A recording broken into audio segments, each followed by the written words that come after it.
So a couple of days ago, the Murderons fandom said goodbye to the series as a whole. It was the biggest Murderons club ever, and in it I got to see what people felt like about the series and how passionate they were about it. And that kind of inspired me to make this video. I don't expect it to perform that well, it's just a bit of experimenting, and give it a shot at commentary. I'm going to talk about how this series grew over time and how it drastically impacted my life. So let's get into it.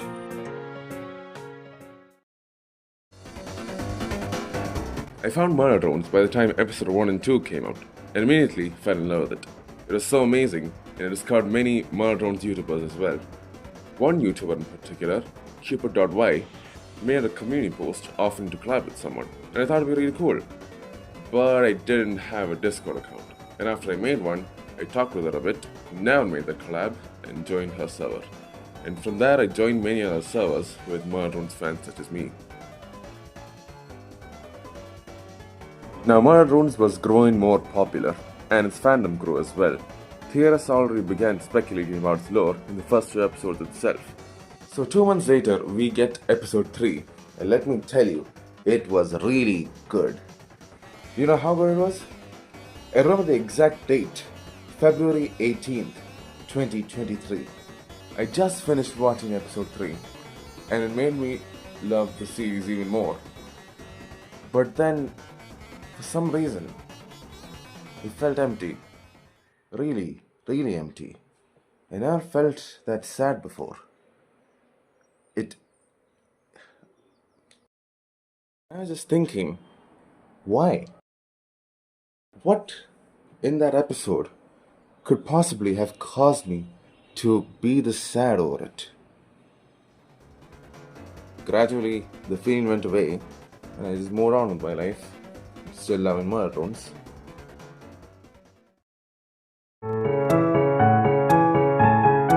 Now the release of episode 3, Plus announced their plan for the progression of the series. It's probably hyped up the community. And so a lot of fan content came up. OCs, AUs, and other fan art. So I thought, why not make myself a fan series? Avenger was the start of a lot of things for me. It helped me improve my art, my music, and my storytelling.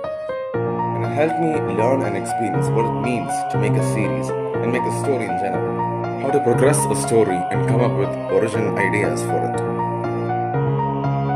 As I was making the series, episodes 4 and 5 dropped, and I was really excited about it too. But then that same feeling of dread just came over me when I finished watching episode 5. And I didn't know what it was. I can't exactly remember what happened at the time, but I think it was something like,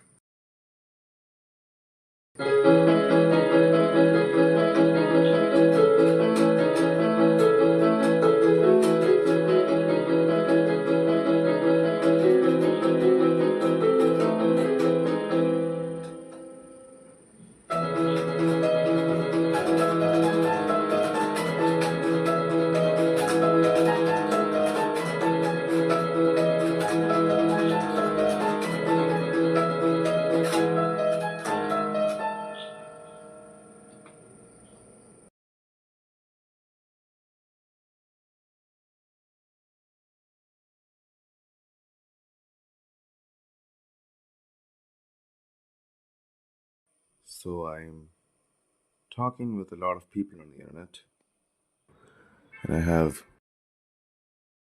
questionable conversations. Not just that, I got to interact with a lot of people, and I learned what people want to hear, why people hate,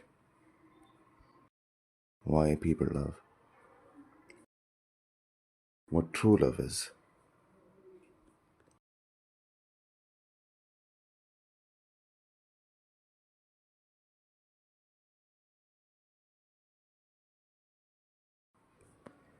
I learned why ignorance is bliss, and I learned what makes us human, what makes us empty,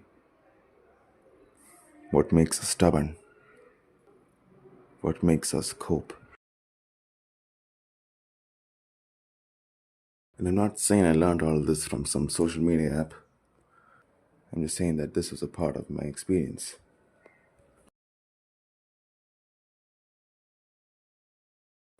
I never thought that me, as I know myself, would grow like this and question reality in such a way that I never did before. I was thinking about my stories and I was trying to come up with more ideas.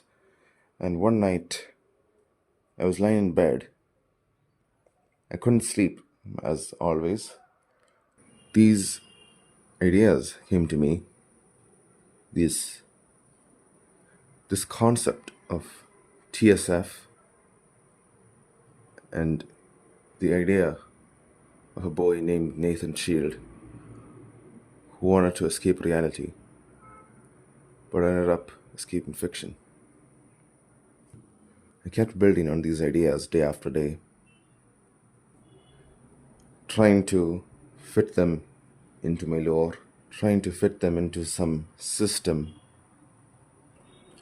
trying to make it beautiful. This came to me around the second episode of my series, and from then on, I started implementing it. I came to make a saying for myself: fiction births inspiration. That stuck with me. I had this feeling that I had been called to fiction for making these stories with this message of some idea, all tying back to TSF. Now, I could tell you all my philosophies and my ideas and what I've come up with, but I don't think it would fit in this video, so I'll just stop it here. But I'll tell you this one last thing that I learned, which was the most important of all. There's a bottomless pit inside all of our hearts. That pit is unending and limitless. And I will tell you from my own experience that you certainly cannot fill it with something finite. It can't be filled by pride, your ego. It can't be filled by attention, the approval of others. It can't be filled with any person, be it your friends, your family, your loved ones. It can't be filled by money, or status, or drugs, or addictions, or what good things you think you've done. All of this is finite. All of it is limited. And that's why every time we are so disappointed. That's why we are so broken, so empty. And that's why we have that feeling that there's something more and that there has to be something more than this.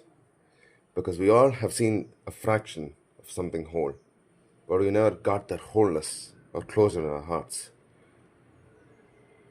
So what I'm basically trying to say is, if you try and fill your heart with the finite, you'll just end up more depressed. What you really have to do is to find the infinite. Find that which is infinite peace, love, truth. Make sure it is true. Or else you'll just be living in an illusion all over again. You would end up like me, and you'd probably end up hurting others and hurting yourself. Trust me, I know. When I finally saw episode 7 and 8, I was relieved because I knew that all this time I had been letting this fiction fill my heart, and now I had recognized it. And if I didn't know this before, I don't know what I would have done when the series ended, and I'm thankful for that. So I guess that's all for this video. I hope you learned something from this. Thanks for watching, and see you in the next one.